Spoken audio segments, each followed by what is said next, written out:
Très bien. Bon, ben, nous allons commencer donc ce Sina Web qui est le numéro 4, hein. Donc, je vous remercie d'être devant votre écran.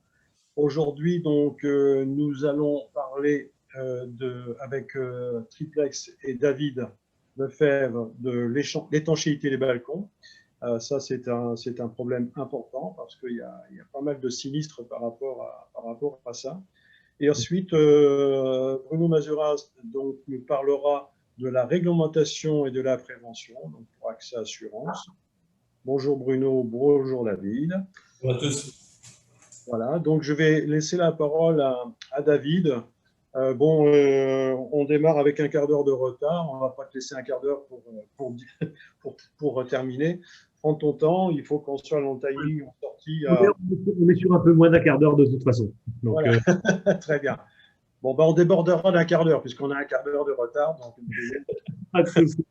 voilà, donc tu as la parole, David. Donc, bonjour à tous, je me présente David Lefebvre, je suis prescripteur pour Triflex, qui est une société fabricante de systèmes d'étanchéité. Je vais vous présenter ce webinaire donc, qui est consacré à la prévention des balcons. Je vais d'abord vous faire une présentation assez succincte de nos sociétés, nous aborderons ensuite le cœur du sujet. Par contre, je n'ai pas l'écran partagé pour changer les slides. Ah oui. Voilà. Je vais vous le demander à chaque fois, là. Ce sera plus simple. Donc, Triflex est une entreprise du groupe Follman qui est spécialisée dans différents domaines de la chimie, dont la chimie du bâtiment, avec donc Triflex qui représente grosso modo 50% du chiffre d'affaires. Son siège est à Minden en Allemagne. Un chiffre d'affaires donc d'à peu près 200 millions d'euros pour 800 personnes. Nous sommes présents dans toute l'Europe, aux États-Unis ainsi qu'en Asie et bien entendu en France. Nous avons une politique industrielle qui a privilégié de n'avoir qu'un seul réseau, qui était un réseau de professionnels du bâtiment pour appliquer nos produits. On ne travaille absolument pas avec des distributeurs. Et donc un réseau de 170 partenaires à peu près, un peu plus maintenant aujourd'hui, qui sont formés, certifiés à nos méthodes. Je vais changer. Voilà. Merci. Triflex a une démarche industrielle et environnementale très marquée. Nous sommes certifiés ISO 9001 et 14001, qui sont des normes aujourd'hui de certification reconnues par tous, et 50001 qui est un peu plus spécifique, puisque c'est une norme de certification qui certifie un process d'indépendance énergétique de l'entreprise dans son environnement. En clair, notre usine en Allemagne a une chaudière à cogénération qui alimente en électricité et en chauffage la totalité de l'entreprise. Triflex a anticipé la réglementation RE 2020 en rédigeant ses propres fiches de déclaration. Hop là, ça a été un peu trop vite. Je suis encore sur l'ancienne. En rédigeant ses propres fiches de déclaration environnementale. Ces fiches de déclaration environnementale me permettent de mesurer l'impact d'un produit de sa fabrication jusqu'à sa destruction. On a quasiment 2 ans d'avance sur le sujet puisque la plupart des fabricants l'ont fait par produit. Nous, on l'a fait pour chacun de nos produits. Et enfin, on est certifié BRIMS, qui est une certification anglo-saxonne qui est l'équivalent de notre HQE, de notre référentiel HQE en France. Changement.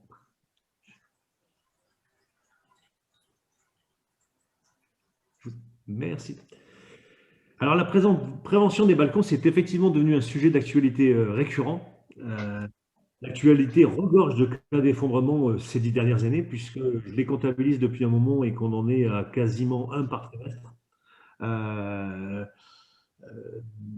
dernier en date, et on est loin donc de l'accident isolé, le dernier en date, c'était à Trouville, enfin, le dernier que j'ai référencé, parce qu'il y en a eu d'autres entre deux, mais l'impact était moins important, a eu lieu au mois d'août à Trouville, où le balcon du dernier étage s'est effondré sur les 3 suivants.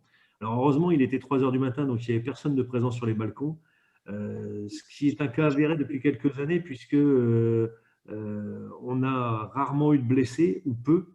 Le dernier accident grave qui a eu lieu à Angers, il y a maintenant 3 ans.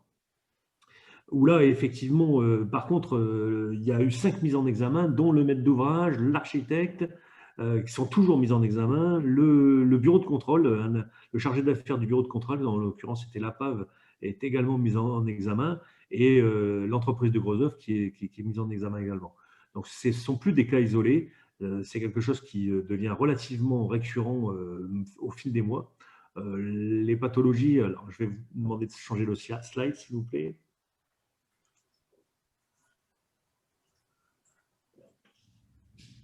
Oui, merci.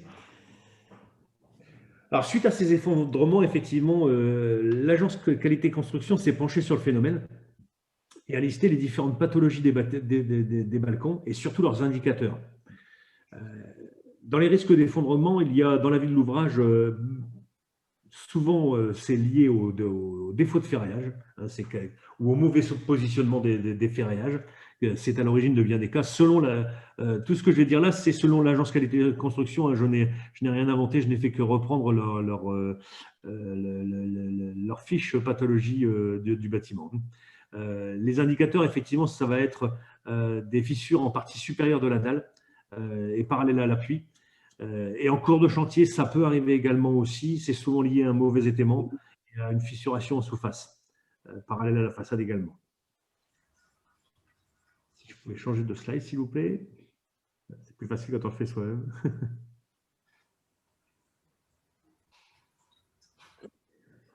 Les autres pathologies les plus fréquentes, on vient d'en parler, mais et là, ça va être lié à l'étanchéité souvent, qui va venir jouer un rôle, ça va être les fissurations. Alors qu'elles soient verticales ou horizontales, hein, elles provoquent nécessairement des infiltrations d'eau et la corrosion des aciers. C'est d'autant plus vrai en milieu marin et c'est pour ça qu'il arrive fréquemment, les accidents les plus graves ont eu lieu en général sur le littoral. L'air salin venant en plus corroder bien, comment dire, plus en profondeur les aciers qui gonflent et donc qui créent des éclatements des bétons.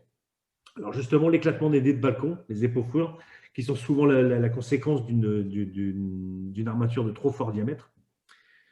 Les efflorescences ou les stalactites que l'on peut voir en surface de balcon, qui sont liées à la percolation de l'eau de pluie à travers la dalle du balcon. Et les infiltrations aussi par les seuils de pare-fenêtre. Il est assez fréquent de voir des balcons dont les pentes sont inversées, malheureusement, qui en plus ont des seuils de porte quasiment comment dire, au ras du balcon, et donc vous avez des infiltrations qui se font par la façade. Dans ses préconisations et ses bonnes pratiques, la QC d'ailleurs revient sur la nécessité d'apporter un soin particulier au respect des pentes. Et hop là. Bon, c'est pas grave, on peut rester là. Alors, respect des pentes et la nécessité d'étancher les surfaces. L'AQC vient d'ailleurs d'éditer le 26 novembre un état des lieux des désordres constructifs des balcons qui est particulièrement instructif et qui rappelle surtout l'impérieuse nécessité d'étancher les surfaces. L'étanchéité d'un balcon, c'est la garantie d'une pérennité de l'ouvrage. Mais on peut légitimement le regretter, il n'existe à ce jour aucune réglementation. Il n'y a aucun cadre réglementaire dans ce domaine. La décision revient donc au maître d'ouvrage. Bon. Toutefois, il existe tout de même des règles de bonne construction qui sont prévues notamment dans le DTU 52.1 qui prévoit une pente minimale d'1,5% qui vise à éloigner l'eau de la façade. Il faut savoir que dans la pratique, on est souvent amené à constater que cette pente minimale, elle est rarement respectée dans les constructions, avec les stagnations d'eau sur des supports béton à nu, ce qui ne serait pas dérangeant si les supports étaient étanchés, mais les supports étant à nu, ça entraîne logiquement des infiltrations dans les balcons. Bon, je ne sais pas si on peut changer ma page.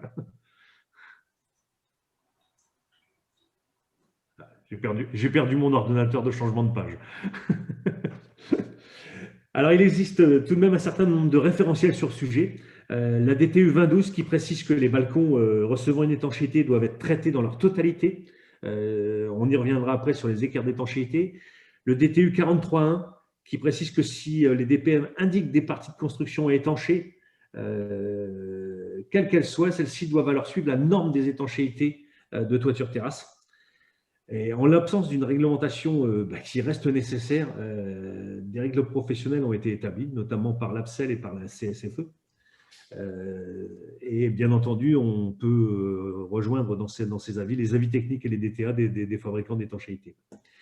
Alors, j'en avais parlé juste avant sur le DTU 2012 sur la nécessité de traiter la totalité des étanchéités. Je voudrais faire un focus sur les travaux partiels qui sont souvent prescrits dans pas mal de cahiers des charges et qui aujourd'hui sont proscrits par la Chambre de l'étanchéité parce que ça pose plus de problèmes que ça n'en résout. C'est notamment la mise en œuvre d'une équerre à la jonction entre la façade et le balcon, une équerre d'étanchéité. Pour parler clairement, c'est un sparadrap sur une jambe de bois puisqu'on va venir comment dire, déplacer le problème, mais on ne résout pas le problème. Alors certes, on va avoir un peu moins comment dire, de circulation d'eau au niveau de la façade, mais ça reste qu'un sparadrap sur une jambe de bois. La mise en œuvre d'une peinture de sol ou d'un revêtement imperméable. Alors là, c'est toujours une grande question. Beaucoup continuent encore de confondre imperméable et étanche. Les deux termes ne sont pas les mêmes. Une peinture imperméable, ça reste une peinture imperméable. C'est une garantie biennale, ça n'est pas une garantie décennale. Une étanchéité, c'est un système complet. Et ça, c'est sous garantie décennale, avec un avis technique. La réalisation de caniveaux étanchés, c'est pareil, c'est proscrit aujourd'hui par la Chambre de l'étanchéité. Et la réalisation et la mise en œuvre d'un SPEC, c'est-à-dire d'avoir un système de protection sous carrelage. Le carrelage est certes étanche, mais les joints ne le sont pas. Avec en plus un problème supplémentaire, c'est qu'on vient masquer par le carrelage toute la possibilité de visionner une fissuration par le carrelage. Et donc, la plupart des balcons qui sont les plus, qui ont le plus de problèmes sont souvent des balcons qui ont été carrelés, où effectivement on ne voit plus ce qui se passe sous la surface. Alors, tous ces travaux-là ne sont pas et ne peuvent être considérés comme des travaux d'étanchéité. Ils sont proscrits aujourd'hui, c'est ce que je viens de dire, par la Chambre syndicale. Et d'ailleurs, la Chambre syndicale aujourd'hui enjoint la totalité de ses adhérents aujourd'hui à ne plus répondre à ce genre de cahier des charges pour ne pas créer, parce que ce n'est pas du tout conforme aux règles de l'art en clair. Si on peut me changer la slide.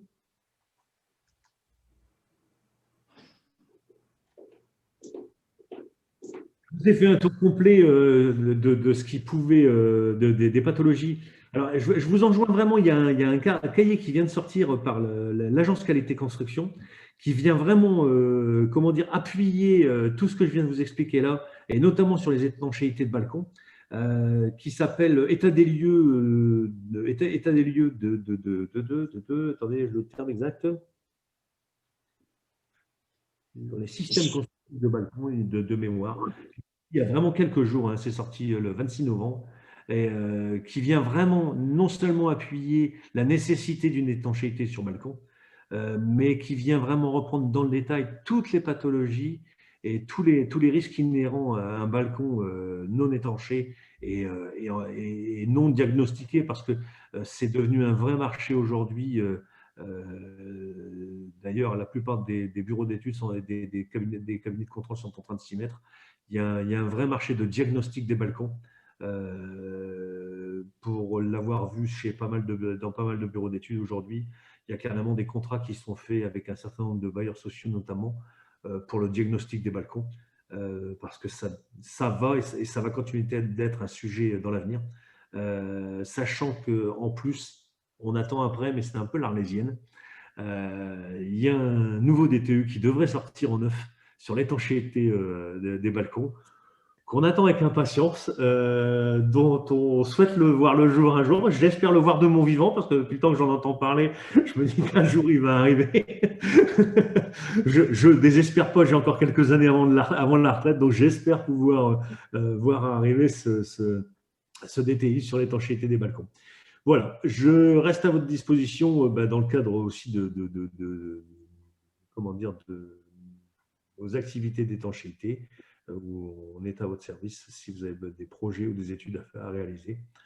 Sachez qu'on est aussi là pour vous suivre dans ce cadre-là. Voilà. Je vous ai tout voulais te poser juste une question. Est-ce qu'il y a eu un recensement national de nombre de balcons qui sont concernés justement par ces éventuels désordres qui risquent d'arriver? Alors, oui et non. L'AQC a oui et non parce qu'il n'y a rien d'officiel. Il y a un recensement qui a été fait d'une part par l'AQC, justement, qui on a dénombré plus de 10 000 Ah ouais. à risque. Ensuite, il y a eu, alors ça c'est plutôt des chiffres sous le manteau que je récupère en discutant avec la plupart des grands gestionnaires immobiliers, comme Foncia ou d'autres, hein, qui ont réalisé des diagnostics. Et souvent, le chiffre qui revient, c'est 10 à 15% de balcons qui ont une pathologie avérée ou grave. Mhm, mhm. Et Et ce qui jusqu'à maintenant, il n'y a pas eu il y a eu juste des désordres matériels, il n'y a pas eu de pertes humaines. alors, il y a eu quand même plusieurs accidents importants dont les causes n'ont pas toujours été très bien déterminées. Donc, aujourd'hui, en fait, effectivement, le problème de fond, et notamment pour les gestionnaires, mais pour les maîtres d'ouvrage aujourd'hui, pour les maîtres d'œuvre, le problème va se poser de la manière suivante. Il y a eu un accident grave à Angers, où il y a eu 4 morts. Ouais. Là, tout le monde a été mis en examen, maître d'ouvrage, architecte, bureau de contrôle, parce qu'il y a eu vraiment une somme comment dire, de désordre dans le projet, et tout le monde a été mis en examen, et apparemment, le procureur n'a pas l'intention de les lâcher. Mhm. Après tous les autres accidents qu'il y a eu, pour l'instant, ça a été très difficile à déterminer si c'était du défaut d'entretien. Le vrai sujet aujourd'hui, il est plus là parce que quand c'est dans le cadre de la décennale, on va vite trouver sur qui se retourner. Ce qui risque d'arriver dans l'avenir, et ce qui arrive déjà, mais pour l'instant il n'y a pas eu de blessés, sont des cas de défaut d'entretien. Et pour l'instant, dans ce cadre-là, heureusement et malheureusement, il n'y a pas eu de blessés. Ouais. Alors, heureusement, il n'y a pas eu de blessés, tant mieux. Malheureusement, il n'y a pas eu de blessés, ce qui fait que personne ne s'en charge. Ouais. Comme souvent dans ces cadres-là, c'est le jour où vous allez avoir, malheureusement, on s'y attend un jour, quelqu'un qui va être écrabouillé par le balcon du dessus, qui va s'écrouler sur un balcon, parce que ça sera un défaut d'entretien.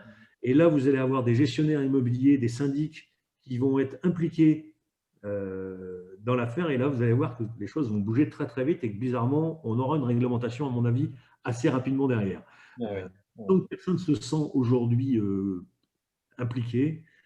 Ça ne reste que de la décision du maître d'ouvrage. Ouais. Et dans le cadre d'un effondrement en chaîne, c'est-à-dire qu'on retrouve un peu ce qui se passe dans l'automobile, un balcon s'effondre sur un autre balcon qui va s'effondrer sur un autre balcon, et comme ça, on risque d'avoir 10 ou 15 balcons qui vont s'effondrer. Est-ce qu'on va aller rechercher le premier en haut? Comment ça se passe? En règle générale, de toute façon, si c'est un défaut du maître d'ouvrage, il est responsable de l'ensemble. Ouais. Si c'est un défaut d'entretien, alors ça va être plus compliqué parce qu'il va falloir retourner sur le règlement de copropriété. Ouais, voilà. À savoir si c'est… Alors, normalement, le balcon est une partie commune. Normalement. Mais il arrive qu'il y a toujours des particularités. J'ai vu parfois, dans certains règlements de copropriété, que la protection des balcons et notamment leur entretien était dédié à chaque copropriétaire. D'accord. Là, ça va dépendre vraiment du règlement de copropriété. Mais en général, c'est une partie commune, donc de toute façon, ça sera le gestionnaire de l'immeuble qui sera en cause. Sans oublier quelqu'un qui va être en cause aussi, parce que j'ai un cas en ce moment et ça fait partie de mes anciens métiers, donc c'est quelque chose qui m'intéresse beaucoup. Les présidents de conseils syndicaux qui risquent d'être impliqués eux aussi quand ils interdisent ou qu'ils ne poussent pas à faire réaliser les travaux. Ah oui. Bon, il y a encore beaucoup de choses à dire et à compléter dans les mois qui vont suivre. Donc, oui, je te remercie beaucoup. On avait un DTU dans le 9 déjà, ça va. Je dirais que ça impliquerait énormément les responsables aujourd'hui. Et je dirais que par effet domino, on en arriverait rapidement à avoir une réglementation dans l'ancien. Ok, parfait. Il y aurait une logique. Très bien. Merci David. Donc c'est bien, on est toujours dans le temps. Il reste 3 minutes pour Bruno pour terminer.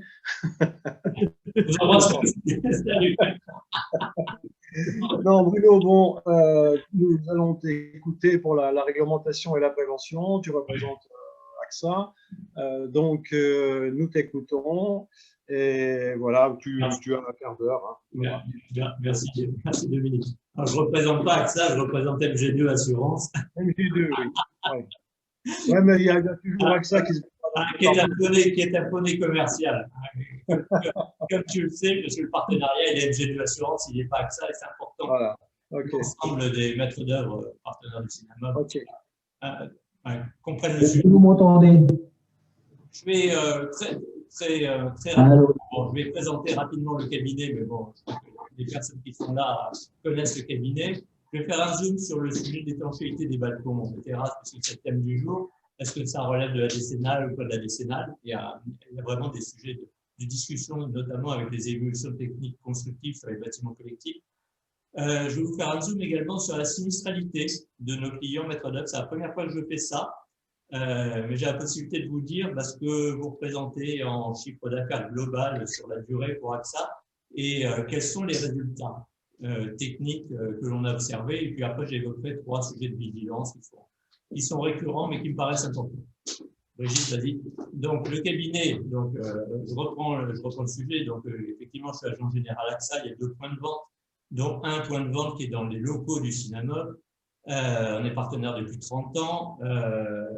Donc, MG2, comme je disais, c'est un poney commercial. On est partenaire, mais AXA n'est pas partenaire.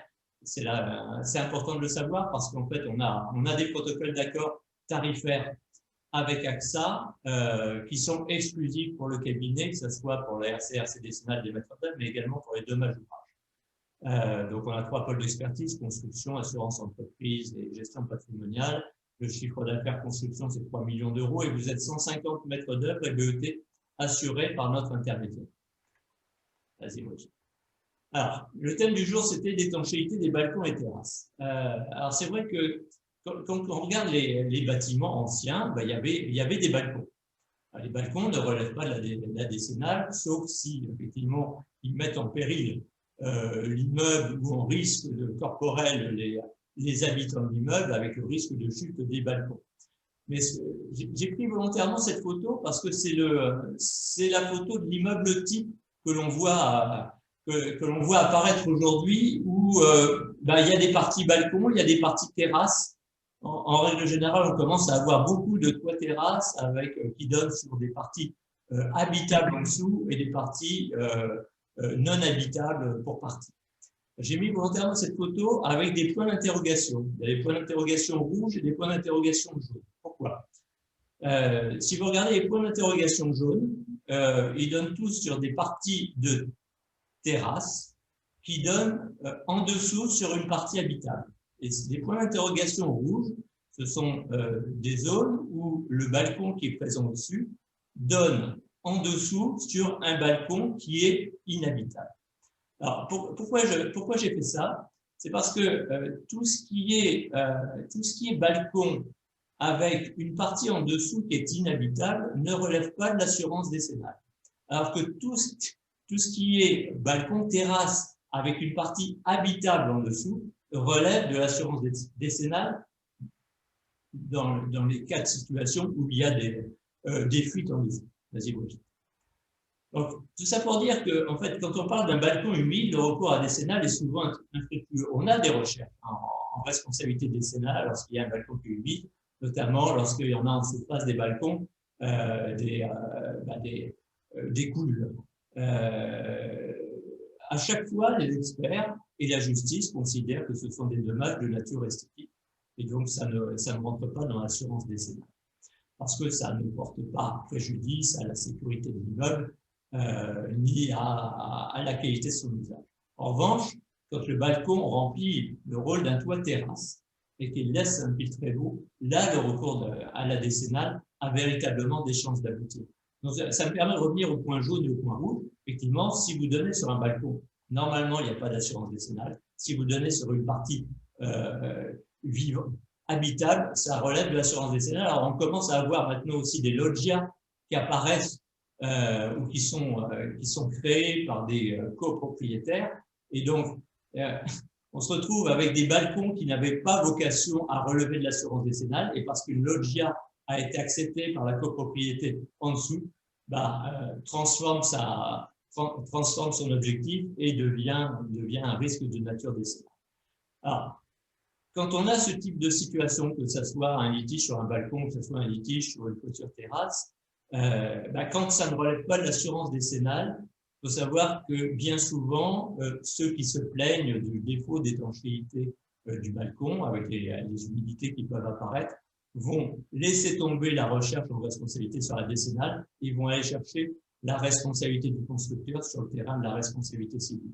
Tout ça pour dire que c'est pas parce qu'un litige ne relève pas de l'assurance décennale qu'on n'aura pas des recherches ou des tentatives de recherche en responsabilité et du constructeur et donc du maître d'œuvre.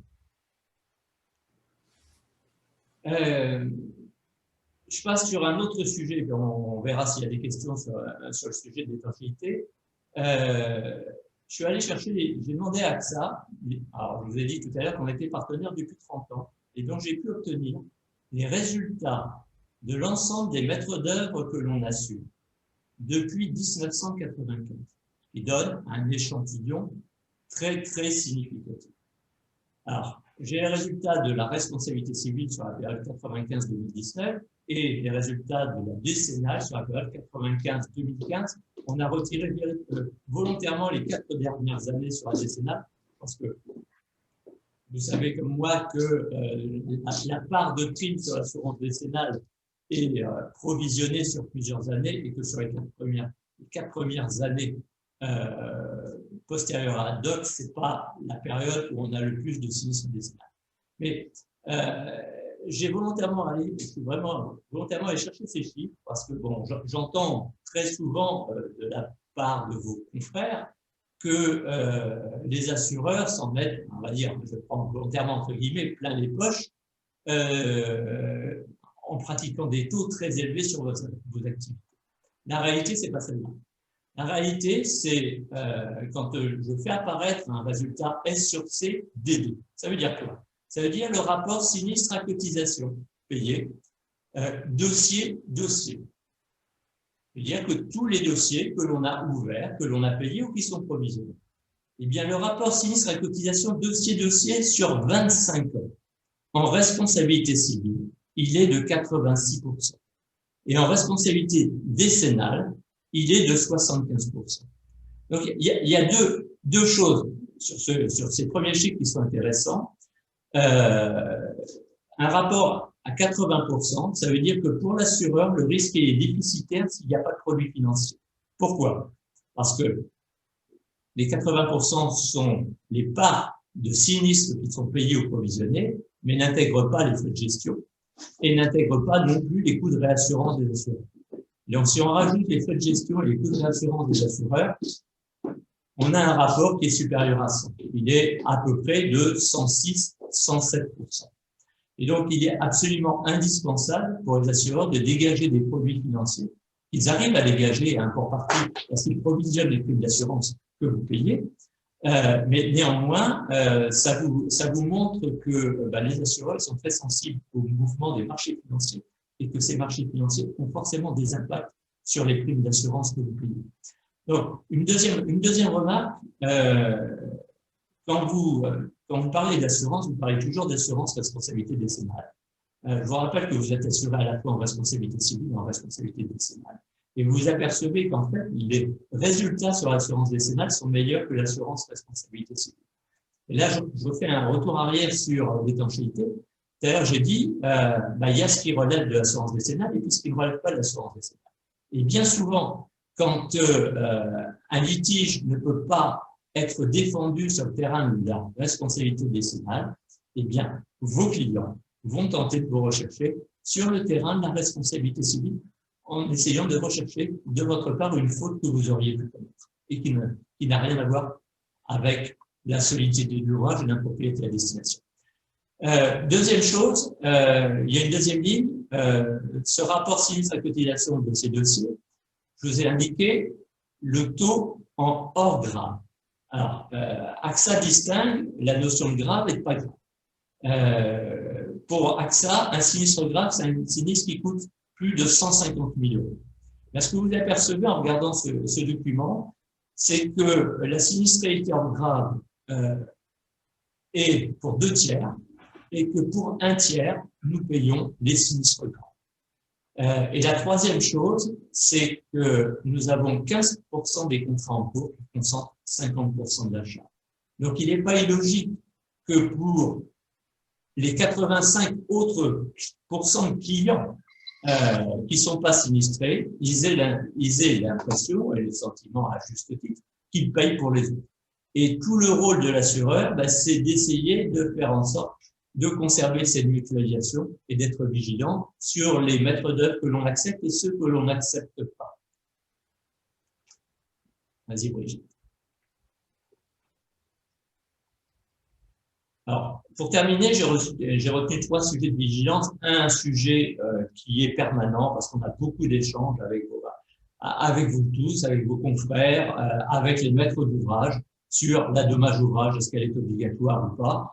Je parlerai également de quelques sujets sur la sécurité des chantiers et puis l'éternel également sujet de la confusion du rôle du maître d'œuvre et des constructeurs.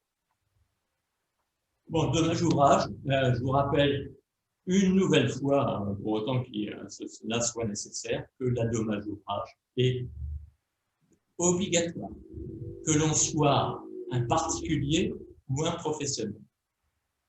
Pour un professionnel, il n'y a pas de sujet. En règle générale, les professionnels s'assurent parce qu'en plus, il y a des risques de condamnation pénale. Pour les particuliers, je sais que ce sont toujours des discussions que vous avez avec vos clients parce que c'est une source de coût non négligeable.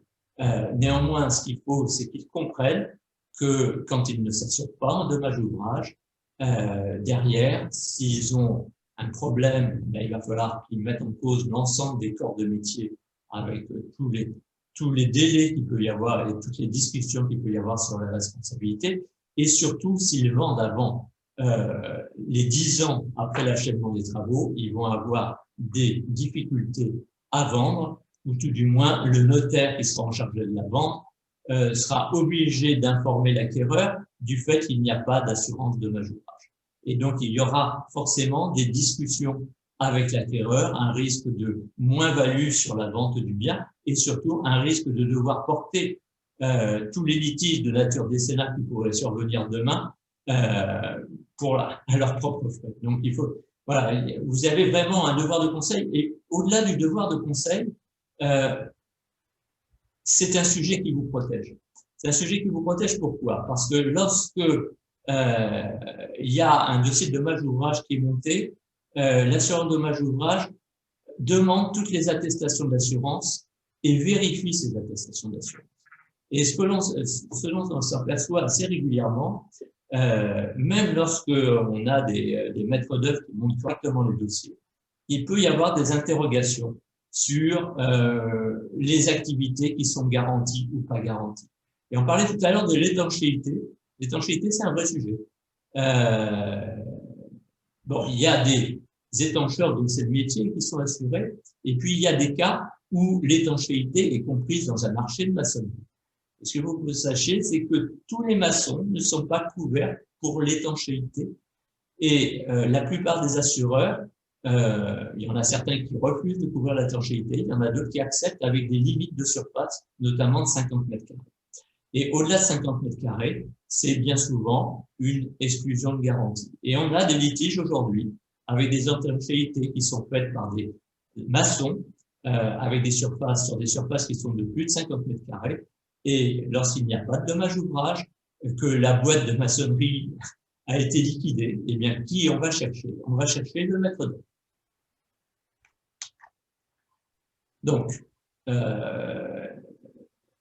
vous rappelle votre rôle en qualité de maître d'œuvre, c'est d'accompagner, de dire clairement expliciter au maître d'ouvrage qu'il doit prendre une dommage ouvrage. Je crois qu'aujourd'hui, c'est fait clairement dans les dossiers de maîtrise d'œuvre, dans les marchés de maîtrise d'œuvre. Néanmoins, vous avez aussi un rôle d'accompagnement pour monter le dossier et si vous le demande de trouver une solution d'assurance. Je vous rappelle que vous avez aujourd'hui 3 partenaires assureurs au sein du cinéma et que chacun des partenaires assureurs est en mesure de vous trouver des solutions de dommage ouvrage.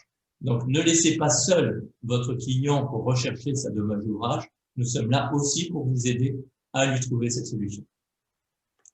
Deuxième sujet, la sécurité des chantiers.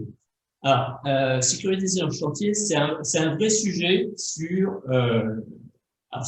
les extensions, où on a des litiges aujourd'hui. Alors là, c'est plus de l'assurance décennale, hein, c'est de l'assurance responsabilité civile, avec des cas de dommages corporels, de maîtres d'ouvrage ou d'enfants de maîtres d'ouvrage qui se sont blessés parce qu'ils se sont pointés sur une partie du chantier qui n'était pas protégée.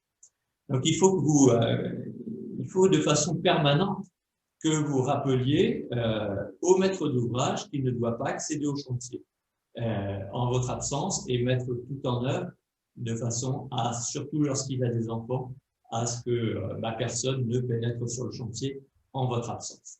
Et puis, un deuxième sujet, c'est des lots réservés. Vous avez tendance à penser que lorsque vous avez un marché de maîtrise d'œuvre avec 80% des lots et que le client s'est réservé 1, 2, 3 lots, que ce qui se passe sur le chantier pour les lots réservés ne vous regarde pas. Je peux vous dire qu'on a aussi des cas. Aujourd'hui, on a notamment un cas qui est particulièrement sensible sur un de vos confrères où le maître d'ouvrage s'était réservé un lot carrelage et le maître d'œuvre avait l'ensemble du reste des lots et le carreleur qui carrelait à l'étage est tombé du premier étage au rez-de-chaussée parce qu'il n'y avait pas de garde-corps, parce que le chantier était en cours, absence de garde-corps, et il est tombé. Eh bien, le maître d'œuvre, malgré le fait que le carrelage était hors de son champ, est mis en cause aujourd'hui pour les dommages corporels qui sont arrivés au carreleur. Dernier sujet, ça c'est un sujet permanent, vos clients font mal ou ne font pas la différence entre votre métier et le métier de constructeur. Et vous dire que chaque fois qu'ils nous appellent, quand il y a un problème sur leur baraque, ils nous disent « mon constructeur, monsieur Untel, et monsieur Untel, c'est le nôtre ». Alors, il faut vraiment que dans vos communications, vous soyez très clair, de façon à ce qu'ils comprennent bien qu'un maître d'œuvre, ce n'est pas le constructeur, que vous êtes le chef d'orchestre et que vous n'êtes que le chef d'orchestre pour l'accompagner, parce qu'il n'est pas le sachant, mais que derrière, effectivement, c'est lui qui passe les marchés, c'est lui qui a la décision sur les entreprises qui sont sélectionnées. Et surtout, dans vos procédures d'appel d'offres, faites vraiment les appels d'offres, constituez vos dossiers, il y ait plusieurs sociétés qui soient sollicitées et faire en sorte que réellement votre maître d'ouvrage marque sa validation pour les entreprises qui sont sélectionnées sur les factures qui sont à payer, etc., etc. Voilà ce que je voulais vous dire. Bon, on est passé très très rapidement sur les différents sujets. Ça méritera probablement d'être creusé à d'autres occasions. Merci beaucoup, Bruno. C'est vrai que, te connaissant, il t'aurait fallu 1h30, voire 2, pour nous expliquer toutes ces choses en détail. Mais bon, ça fera l'occasion de revenir courant de l'année 2021 et peut-être aussi au congrès qui, nous l'espérons, aura lieu cette année en Arles au mois de juin.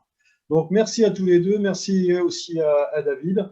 Nous avons passé un excellent moment. Donc, je vous rappelle que pour les adhérents qui veulent revoir ces différents CINAWeb, le 1, le 2, le 3 et bientôt le 4 sera donc disponible certainement en fin de semaine. Je vous dis à l'année prochaine, puisque le prochain aura lieu le 7 janvier 2021. Et donc là, nous aurons un seul partenaire, GRDF, avec Gérald André, qui nous permettra d'avoir donc un concentré des aides à la rénovation et la prime rénov avec la solution gaz. Et voilà. Donc, je vous souhaite passer de bonnes fêtes, protégez-vous, faites attention, vous n'êtes pas seul. il ne faut pas transmettre, mais il ne faut pas recevoir non plus la Covid. Je tiens à ce que vous soyez encore là en 2021 nombreux et que le meilleur gagne. Merci à tous. Merci à vous. Bientôt. Au revoir.